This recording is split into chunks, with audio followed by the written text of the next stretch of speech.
Good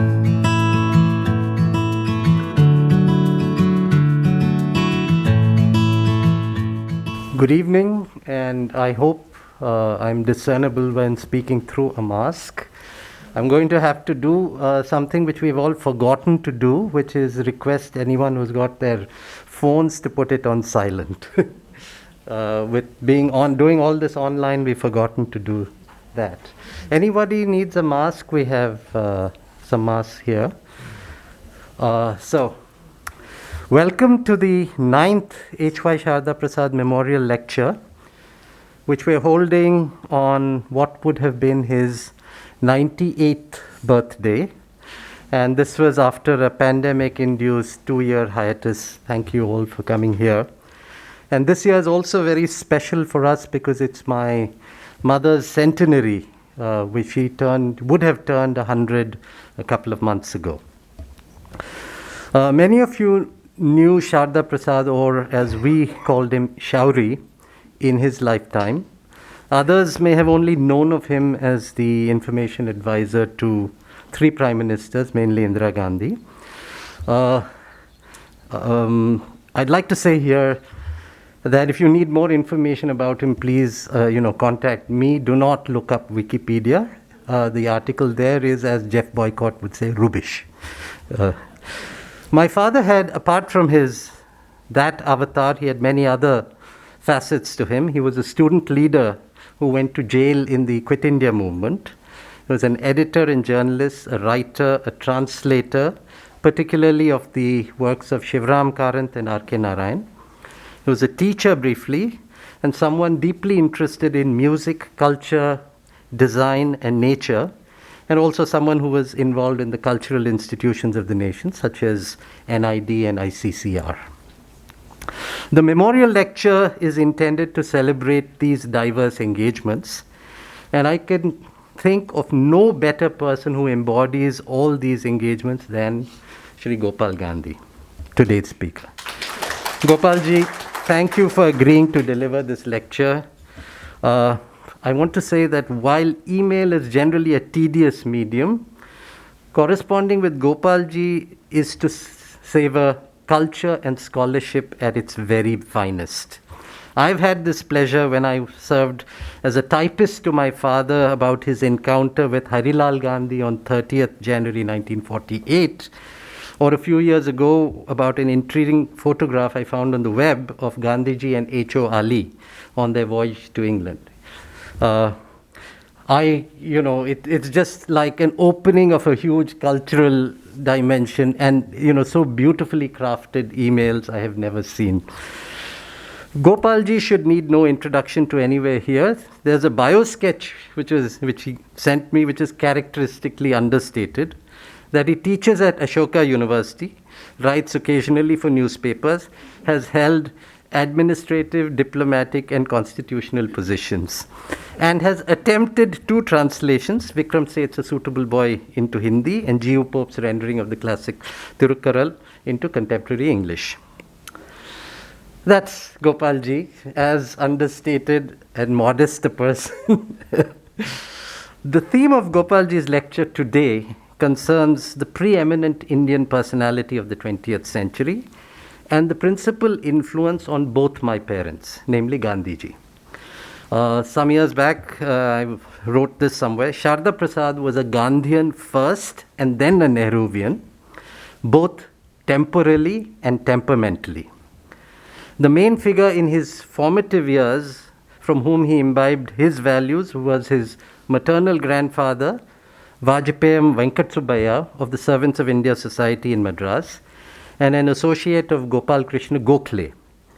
My father got to meet Gandhiji a couple of times thanks to his friendship with Kanti Harilal Gandhi.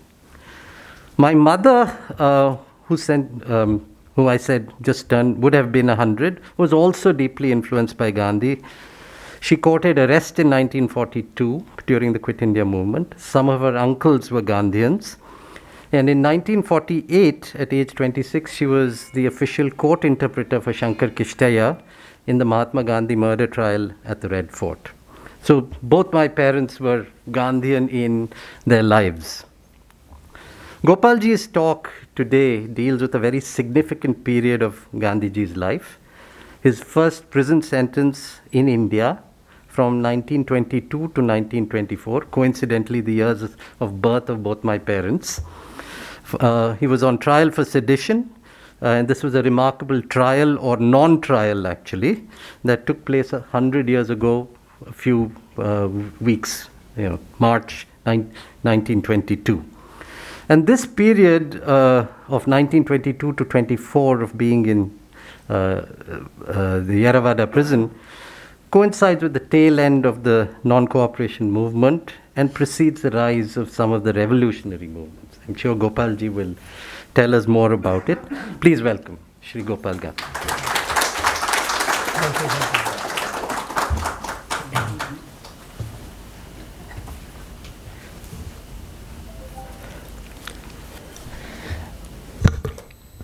Thank you very much for your invitation, for your words of welcome, for your kindness, Sanjeev.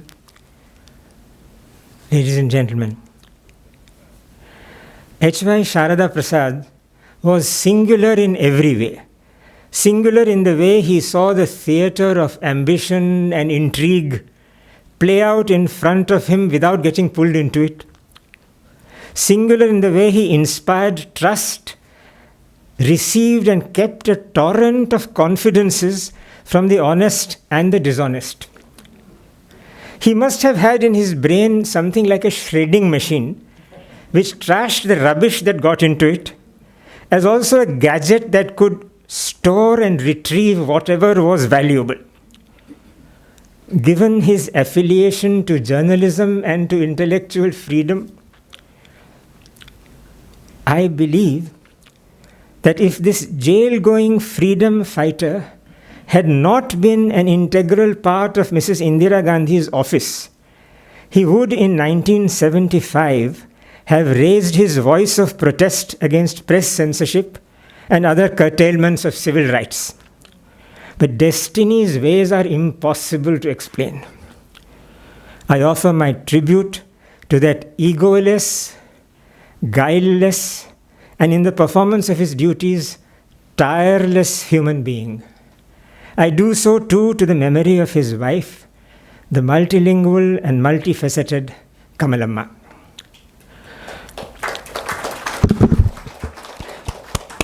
I should place the theme of this lecture in perspective. Mohandas Karamchand Gandhi was in South African prisons 4 times for a total of 216 days. He was in Indian prisons 6 times for a total of 2,119 days, making a total of 10 imprisonments over 2,335 days. This is a formidable count, but many other political prisoners, including his colleagues, were jailed oftener and for longer periods, suffering privations unimaginably harder than Gandhi had to. Whether as prisoner number 777 in Pretoria in 1909, or as prisoner number 8677 in Yeravada from 1922 to 1924. Rather like Nelson Mandela, prisoner number 46664 on Robben Islands, Gandhi's stature formed an aura around him which prison officials dared to dispel only at their peril. 46664 for Nelson Mandela stands for prisoner number 466 in the year 1964.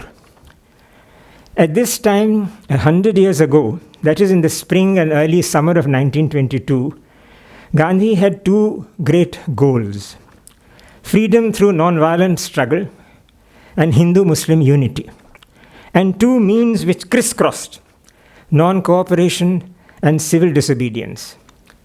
Both goals had seemed highly realizable, but both were in jeopardy, not just because of what the state was doing, but because what fellow Indians were doing. Was his tenet of ahimsa, non-violence, really understood by the people? Were they inherently violent, inherently sectarian? The orgy of violence in Bombay at the time of the visit of the Prince of Wales in November 1921 and the Mopla rebellion in the Malabar area of the then Madras Presidency dealt Gandhi's movement towards his two goals a huge setback and gave the Raj a huge boost. In these circumstances, his arrest was foregone. But before his own arrest, others were jailed across the nation. The brothers Muhammad Ali and Shaukat Ali, Gandhi's stalwart colleagues in the Khilafat movement that had brought his ideal of Hindu-Muslim unity almost to fruition, were in jail already. By early December 1921, Lala Lajpat Rai, Pandit Motilal Nehru, and 32-year-old Jawaharlal Nehru were arrested in Allahabad. At his resilient and typical best, Gandhi said these arrests filled him with joy. And he sent a telegram to Mrs. Motilal Nehru, the intrepid Surup Rani, congratulating her, and a telegram to her daughter-in-law also, Jawaharlal's wife, Kamala. President-elect of the Indian National Congress, C.R. Das, was arrested on December 2. Gandhi wired congratulations to his wife, Basanti Devi. Maulana Azad, then of age 32, was arrested on the same day as Das. Patriotism and sedition had become, for the Raj, synonymous, and patriotism and jail-going had become, for freedom fighters, synonymous. The struggle would have reached its zenith but for the bizarre trauma in Chauri Chaura in 1922, February 4. Its gory details need no recounting.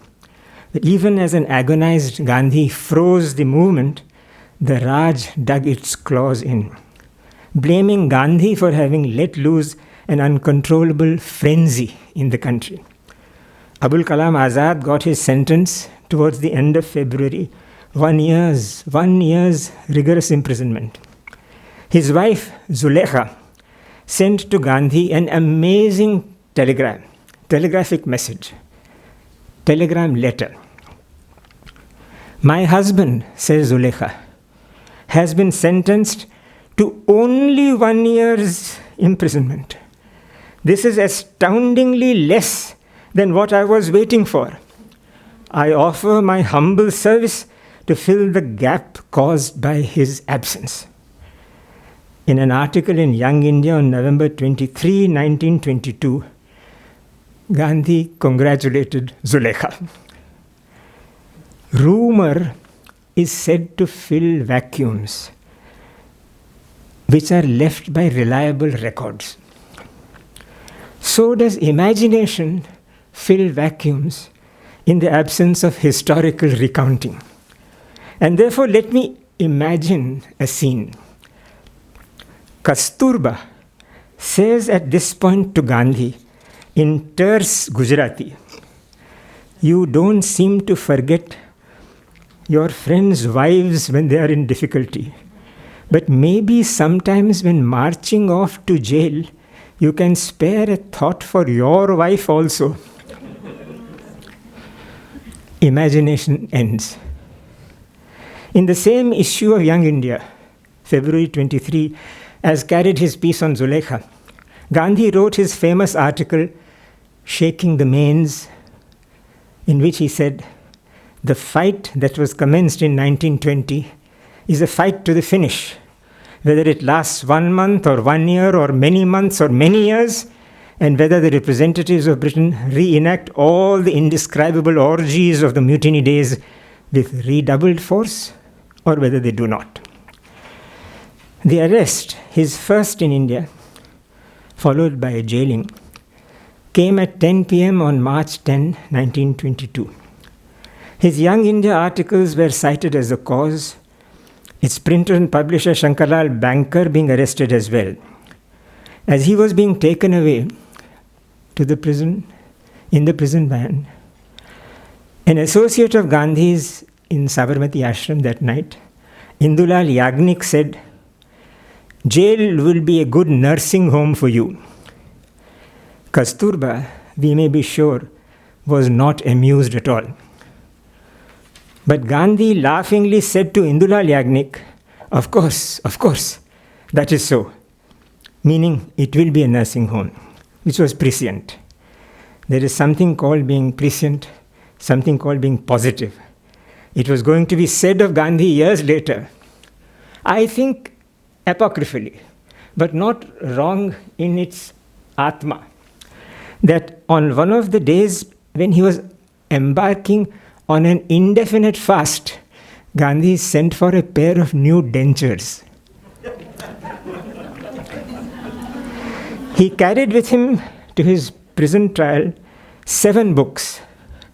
The Ramayana in Tulsidasa's rendering, which was his absolutely favorite work, the Gita, the Quran, a presentation copy of the Sermon on the Mount sent by schoolboys of a high school in California, an old dictionary he prized, and an Urdu manual presented to him by Maulana Azad.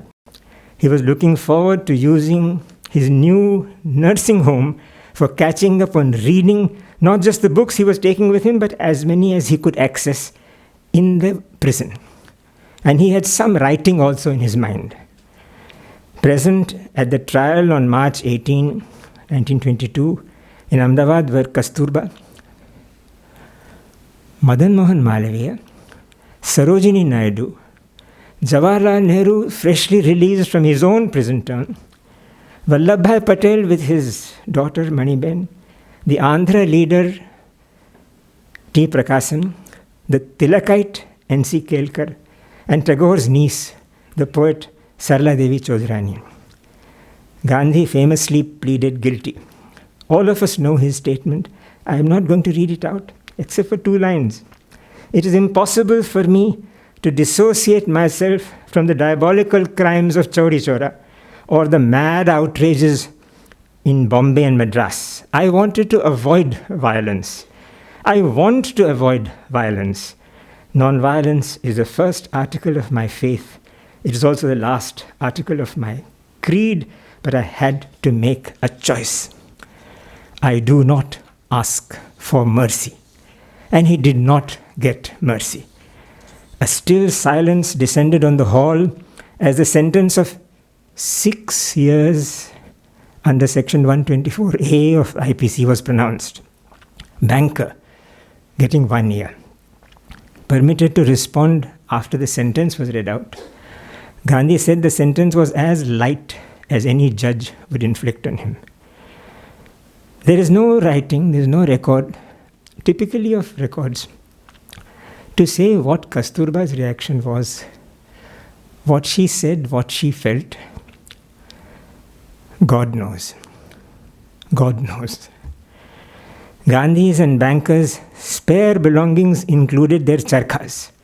He was not surprised, Gandhi says, when on reaching the jail he was told by the superintendent, a Lieutenant Colonel Dalziel, sounds like a name of Italian origin, that he could not allow the spinning wheels which were confiscated. Gandhi said to Dalziel that spinning was a vow with him. Superintendent was unconvinced. I, however, felt totally undisbursed and totally undisturbed, says Gandhi. I am a seasoned jailbird. I went on a semi-fast the next morning. The superintendent promptly gave orders for the spinning wheels to be restored to him. A jail committee consisting of the collector, a clergyman, and some others came the next day. Gandhi mentioned to them that banker suffered from nervousness and that he should be kept in the same cell as him. At this, one of the committee said, "Nonsense." Within an hour, a warder came and removed banker to another quarter. Gandhi writes that banker was torn away from him and removed to that quarter. Gandhi was now an isolation prisoner. He was not to talk to anybody, not see anybody. And in the sudden hush of the prison, where he now was, he had become overnight a number, 8677, banker being 8676. Beyond roll calls and such like, Gandhi answered to the number 8677 by another number, 0. 0 self-pity, 0 depression, and above all, 0 idleness. The Yeravada Central Prison allowed one visit once every 3 months. His son Devdas and Rajagopalachari, who had come out of his own imprisonment in Vellore, were let in on April 1, 1922. After the interview, Rajaji told Bombay Chronicle, which was a very free newspaper, B.G. Horniman having been its editor. Rajaji told Bombay Chronicle, the superintendent was in his chair. Mahatmaji standing in front of the table. He had to continue standing throughout the interview. Mahatmaji is kept in one of the cells intended for solitary confinement and locked in during nights. At our interview, the superintendent promised to replace the crude pot by a commode. The night pot has to be in the cell during the nights. Mahatmaji is not allowed his own bed. He is given the usual 2 jail blankets. I was curious to ask, says Rajaji, if he had any pillow. He said he had none. When I expressed surprise, the superintendent interposed that a pillow was a luxury. He has not been deprived of his writing paper, says Rajaji, and his pen, which he is now using only to learn Urdu by himself. Mahatmaji was in his usual single loincloth. He did not seem to us to be in good health, though the jailer told us he has gained in weight. This is Rajaji's description. 5 days later, J.F. Jennings, the then Director of Information, Government of Bombay, Director of Information being a position which Sharadaji would have immediately understood in all its intricacies, complexities and humor. J.F. Jennings, the Director of Information, issued a contradiction to what Rajaji had said. It is untrue, says Jennings, that he is locked in at night. The sleeping cell he is allowed to keep open at night. Half the yard is reserved for him to exercise, and space is ample for the purpose. A pillow, in addition to the usual bedding, was supplied when it was asked for. A commode for use at night was placed in the cell on medical grounds for the benefit of the prisoner. Now, Bombay Chronicle did not let the matter rest there. It asked Rajaji for a rejoinder to the director's rejoinder. Rajaji, of course, obliged with a sharp lawyer's wit, saying, every item in the government note which pretends to contradict my statement is based on arrangements made subsequent to my interview. The newspaper then asked Rajaji, do you think non-cooperators should be differently treated from common prisoners? Rajaji replied, all the civilized world over, political prisoners are treated differently from common prisoners. Mahatmaji and all non-cooperating prisoners are quite prepared to be treated as common prisoners. But let there be no pretense of civilization on the part of the government. Bombay Chronicle's last question to Rajaji was the most important. What was Mahatmaji's response to the treatment accorded to him? Rajaji's answer was, it is said, Mahatmaji is completely satisfied with the treatment he is receiving. This is so. This is so because, as Mahatmaji told me at the interview, he does not expect the jail authorities to know anything about what a human being needs apart from the requirements of his animal body. Mahatmaji was completely satisfied even when he was made to stand throughout the interview. And when I referred to a pillow, Mahatmaji smiled and said it was not necessary. But such treatment accorded to a man of that character, even for a single day, whatever improvements may hereafter be made, shows the mentality with which we have to deal. Mentality. Devadas, on seeing his father made to stand in front of the seated superintendent, had burst out weeping aloud, and it was with difficulty that Gandhi was able to restrain his son. He should have realized, Gandhi wrote in the first of his permissible letters addressed to Hakim Ajmal Khan, then the Congress president. He should have realized that I was a prisoner, and as such I had no right to sit in the presence of the superintendent. Seats might and should have been offered to Rajagopalachari and Devdas. Now, Director of Information Jennings, bless his credulous soul, was perturbed by Rajaji's rejoinder to his rejoinder. And he wrote to the Inspector General of Prisons, F.O.N. Mell. This is Jennings writing. Jennings or Gennings, I'm not sure how his name is pronounced. He spells it with a G. Dear Sir, a point to which criticism is being directed is that Mr. Gandhi was made to stand for an hour while the interview took place. Sir, may I take it that this is a standing rule of the jail?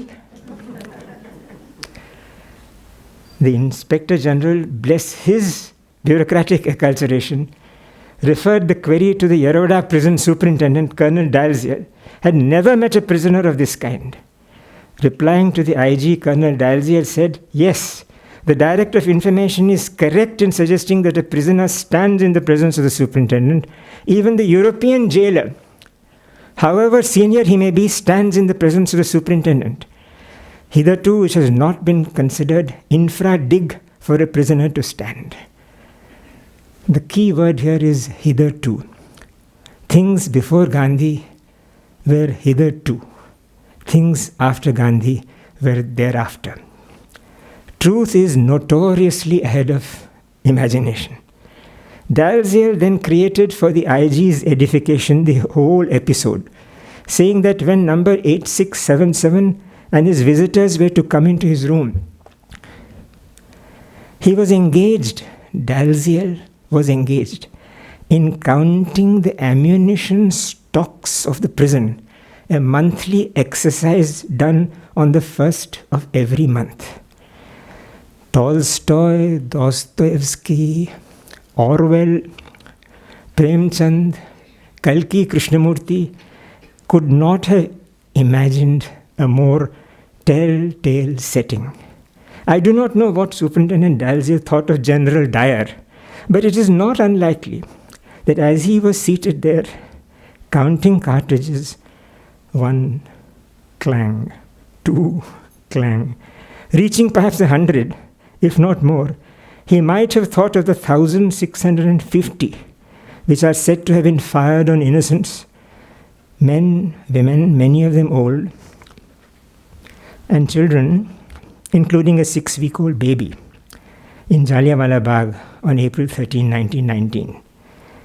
And as 8677 was shown into the room full of bullets, the contrast could not have been greater. Dalziel continues, this correspondence between these officials is from the confidential records of the police now opened in the government of Maharashtra, Bombay. Mr. Gandhi Jr. called my attention to the fact that his father was standing in front of me. There was no suggestion made that M.K. Gandhi was or would be fatigued, but stress was put on the fact that the prisoner was standing in the presence of the superintendent. It appeared to me, says Dalziel to Mell, that the offense was not really so much that the prisoner was standing, but that the superintendent was sitting.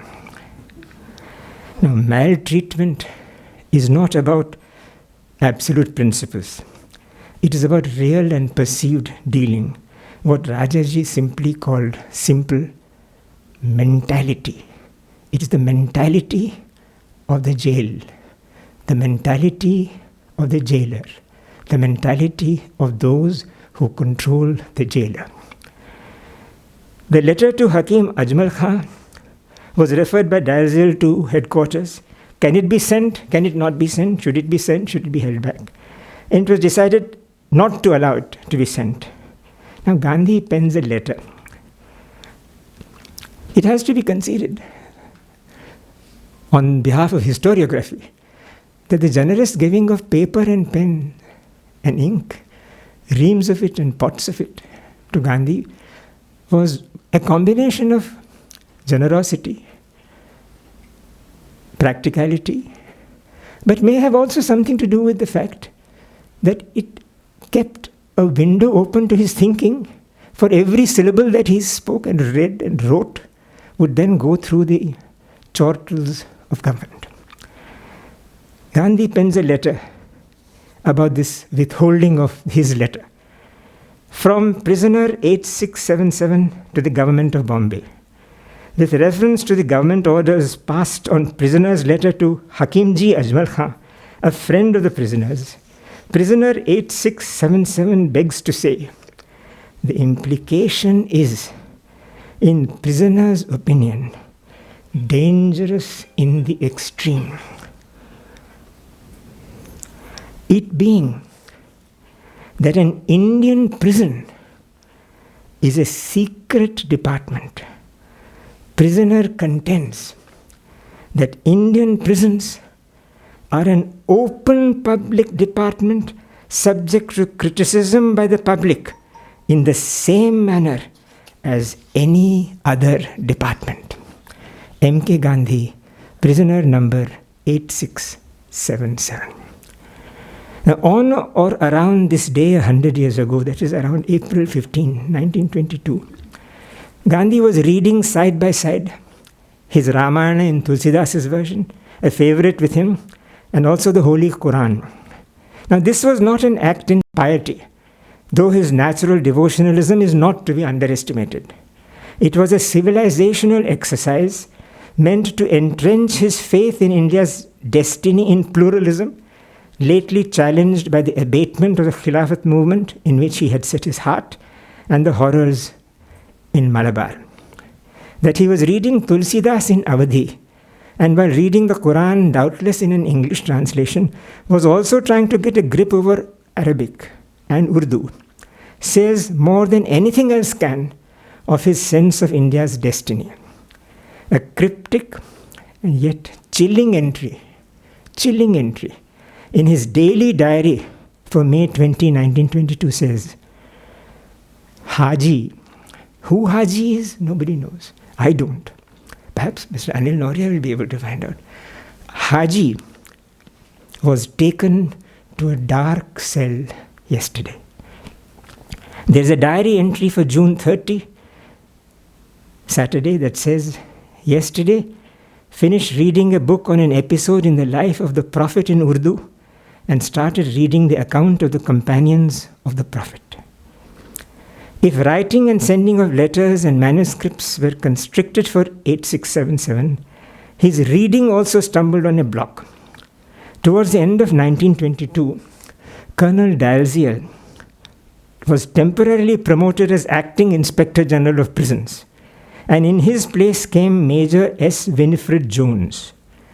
To Jones, Gandhi applied for 2 Gujarati magazines to be supplied to him, Vasant and Samalochak. Jones, a very different man from Dalziel, was keen to get the magazines supplied to 8677. He asked Dalziel for clearance. After a perusal of 9 sample copies of the Dalziel, through, I'm sure, Dalziel's translators, he declined to give permission, with no explanations being given.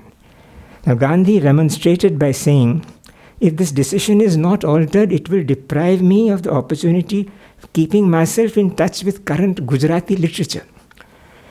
Dalziel would not budge. I think any magazine allowed to M.K. Gandhi should be like Caesar's wife, beyond suspicion. Dalziel's knowledge of ancient literature is a matter of separate study. On Gandhi insisting on an explanation for the refusal, Dalziel said, I do not think this prisoner should be encouraged to argue. In my opinion, he is now impertinent. The final no from Dalziel elicited from Gandhi a response that contains a vision, nothing less than a vision, for prisons and prisondom anywhere. Gandhi says, I regard these refusals to let me have the use of periodicals as a punishment in addition to that awarded by the convicting judge. A superintendent of a prison is in fact a guardian of the prisoners under his charge. Rightly or wrongly, I believe that even as a prisoner I have certain rights. I have the right to have pure air, water, food and clothing.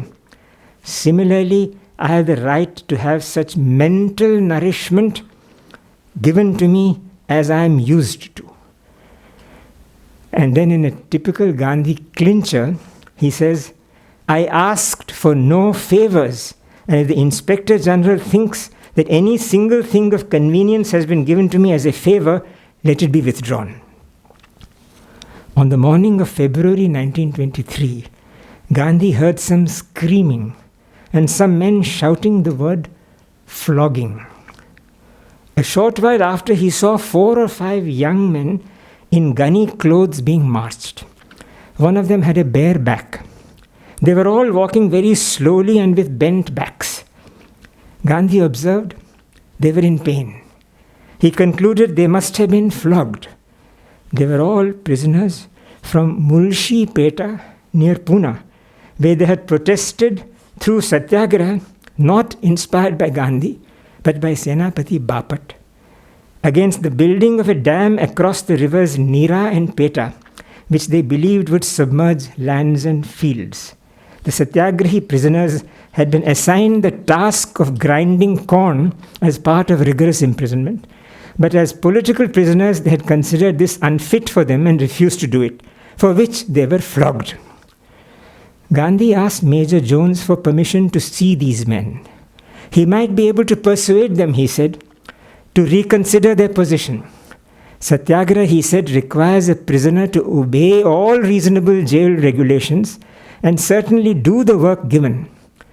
Major Jones thanked him, but knowing the Raj's attitude, regretted the offer could not be accepted.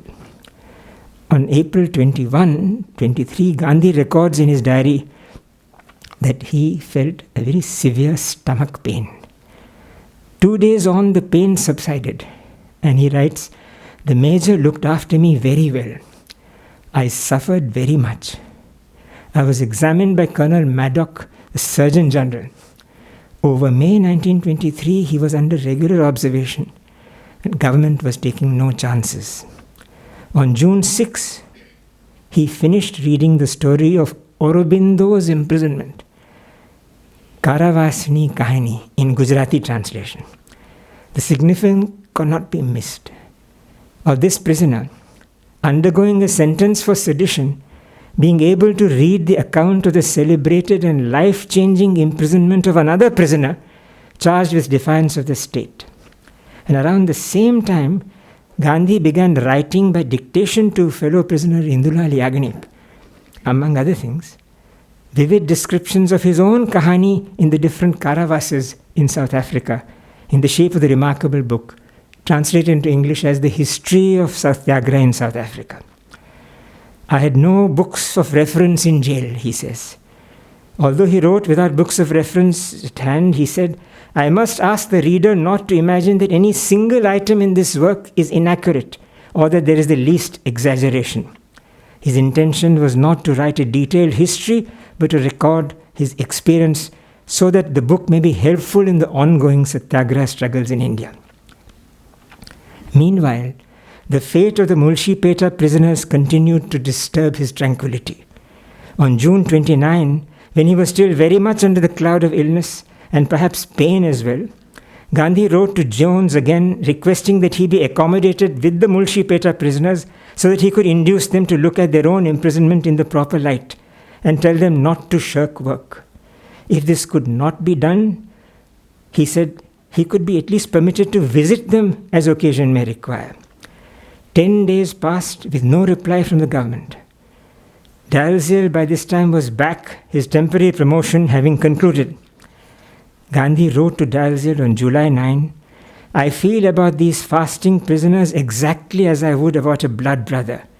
unless some satisfactory reply is received by the end of the day, purely as a solace to my own soul and for no other reason, I propose to fast from tomorrow, not denying myself water and salt, till a satisfactory solution is reached, that is, till the hunger strike ends.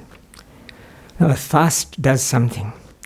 A fast in prison does something more. And a fast by Gandhi in prison does something incalculably so. On July 10, the next day, Dalziel requested number 8677 to please postpone your fast for 48 hours for my sake. The governor of Bombay, Sir George Lloyd, sent on July 11, the third day, a message through the Inspector General of Police to say that Gandhi will be allowed to meet the prisoners and that flogging will be resorted to only when and if the prisoner attacked jail officials, and then again only after obtaining government's permission. Gandhi records simply, I persuaded the prisoners to give up their agitation, their fast. Number 8677, jailed for sedition, hailed by the nation as its leader, whether in jail or free, had saved Yeravada Central Prison from potential disgrace and the governor from a major contretemps, and all this while in physical agony. No aspect of life in jail escaped Gandhi during that term. I will not shock the reader with any details he was to recapitulate, but the discovery of the existence of unnatural crimes produced one of the greatest shocks. All the officials who spoke to me about them said that under the existing system, it was impossible to prevent them. And as if anticipating modern 21st century debates on what is natural and what is unnatural, what is consensual and what is not, Gandhi says of the Yeravada jail cases, let the reader understand that in the majority of these cases, the consent of the victim is lacking. What Gandhi described was not custodial torture, but it was torture under custodial watch. Have things changed? Custodial torture in India is generally regarded as a barbarism belonging to the Middle Ages. It is in fact as primeval as inequality among human beings. It is as ancient as power, as chronic as bullying. Custodial torture is also as deathless as envy and fear and lust. Successive governments of India, in not ratifying India's initial signing of the UN Convention Against Torture, even with reservations, as Pakistan and Bangladesh have done, and in its continuing the death penalty, albeit with restraint, have only reflected majority sentiment in India, which has shown no discomfort whatsoever over it. But as Gandhi's intervention in the Mulshi-Peta matter tells us, a determined effort even by a few, or even by one, can sometimes make a difference, howsoever small. It must be noted here that the Dravida Munnetra Kazhagam in Tamil Nadu has consistently opposed the death penalty, even though the iconic philosopher Thiruvalluvar writes approvingly of the practice in the Tirukkural. Committed people and organizations working for India to ratify its signature on the UN Convention Against Torture and for the abolition of the death penalty are therefore doing something that is as difficult as it is noble. They may draw some meaning from Gandhi's one-line observation about Haji being taken to a dark cell, and some strength from his decisive intervention on flogging.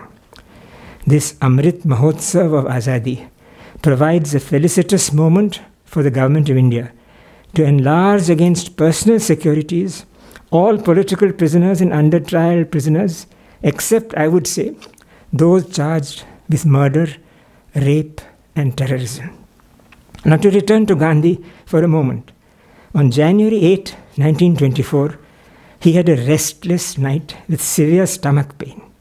Colonel Cecil Maddock, the Surgeon General, asked for him to be transferred post-haste to Sassoon Hospital in Pune, where appendicitis was diagnosed.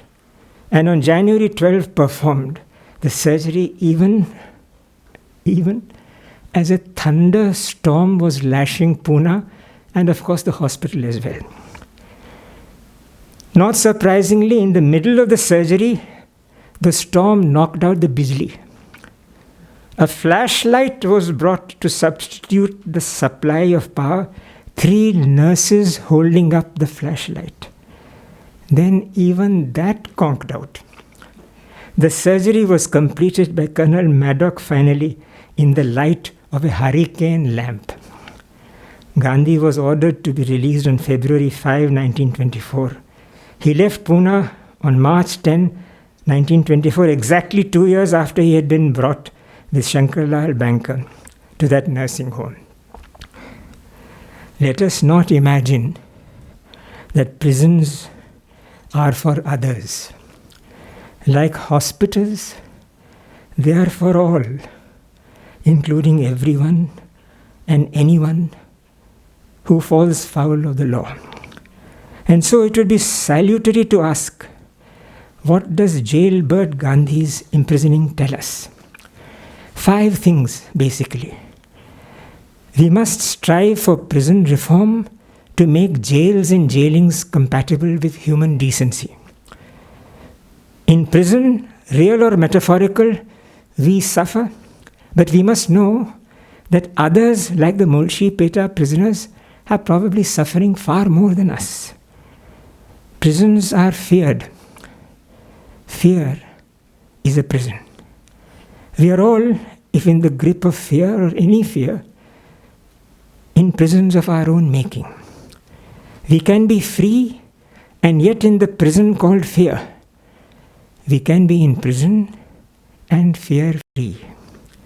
The only prison is the prisoner's mind, in which the space cleared for exercise is an ability, difficult always, but almost impossible sometimes, to not let one's thoughts be changed. My primary intention in this lecture has been to present cameos for their own sake from Gandhi's first and hugely instructive imprisonment on the occasion of its centenary. But I've also wanted to draw the following 3 inferences from it. Gandhi was jailed in 1922 for what he had written in his journal Young India, even as Lokmanya Tilak had been in 1908 for an article in his journal Kesari. In other words, Gandhi's first and defining imprisonment was not in his capacity as a dominant figure in the Congress, not a mass leader being looked up to by millions as a Mahatma. It was as a writer, a journalist, and editor. I might add, given the substance and the range of his readership, a scholar as well. It was as a writer, a journalist, and editor, a fact which Sharada ji would have appreciated, that he was in jail. This carries a huge salience today, when the right to free speech in almost all of South Asia is under great stress. The first goal that took Gandhi in Yeravada to prison was Swaraj. If 100 years ago it was necessary to win Swaraj, it is necessary now to strive to preserve Swaraj. An uninked treaty between the numerically, politically, organizationally, and techno-commercially strong challenges the soul of Swaraj, which is equity in freedom, not just in India, but in several countries across the world. In Gandhi's second goal of Hindu-Muslim unity, he succeeded partially but poignantly, laying down his life in the process. Today, where there was coexistence with occasional and traumatic ruptures, there is now endemic distrust, chronic disinformation, and 24/7 danger. In this year of Azadi's Amrit Mahotsav, we should not be seeing the zehar of communal hatred spreading. A strong, prevalent sentiment today is, but who is to lead us today? On April 15, 1924, in an interview to the Hindu, Gandhi said nonviolent movements by the committed can do without leadership. The road, he said, is narrow, I admit, but it is straight and therefore simple. Only the will is required, but no cunning. No cunning. Gandhi had that will, of course, plus the words to match the will. From the amount he read and wrote in that prison, we can say that the goddess of learning was never far from Gandhi's work. April 15, 1924, coincidentally, was the day when a child born in Bangalore was felicitously named by its parents the gift of Saraswati, Sharada Prasad.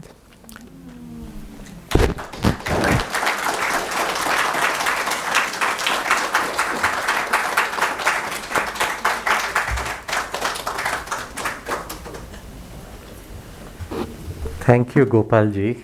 I will allow the audience to ask a couple of questions, if anyone has questions. It is only voluntary, there is no necessity to ask questions. So I will. Sureshji. Sir, you mentioned that Gandhiji carrying an Urdu manual given by Maulana Azad. Did he master the Urdu script or literature? No, I would not say that he mastered it. I would say he strove very hard to master it. He, I think, achieved a fair degree of success in being able to write the script. Not just his own name, but also a few words and sentences. In his letters to Rehana Tayyibji, he tried very deliberately to write in Urdu, not being afraid of mistakes, in fact valuing corrections so that he could do it more.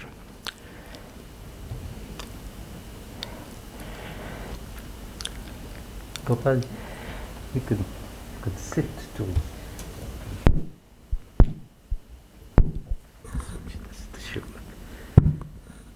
Like me to sit?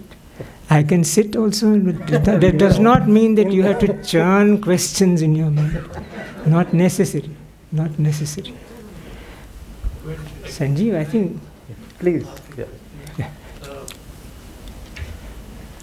The treatment of You may have to repeat the question to me if I can't hear it.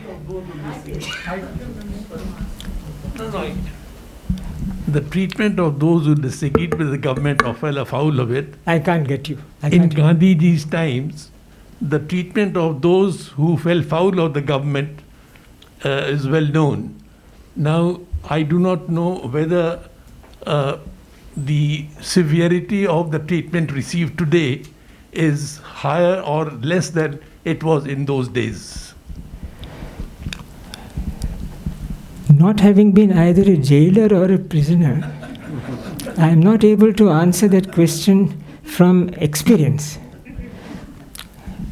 But I would say, as I think I said in the course of my words, that prisons across the world are today vastly better sites of penological correction than they used to be.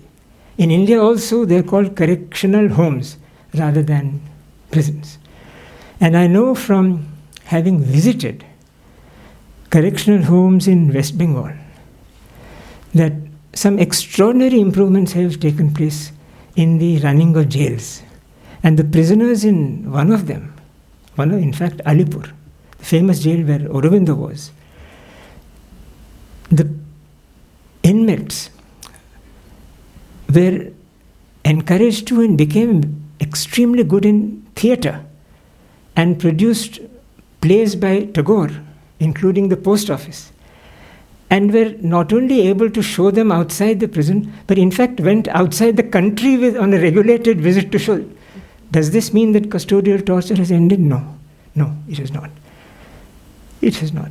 But I think both things are happening. There's a great deal of improvement. There's also much more scope for improvement than before. And I think every government in India, post-independence India, has refrained from taking a stand on the abolishing of, or the controlling of custodial torture, which should include mental torture.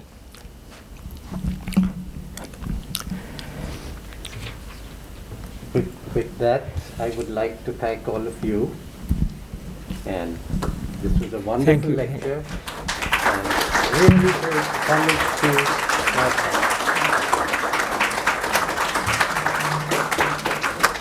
thank you all for taking time out and coming. It's very special to us and to the family that we could have you all here. And once again, I would like to thank Gopalji for this very, very thought-provoking lecture, where we are still a long way to go in how we treat other human beings. Thank you. Thank you, Sanjeev.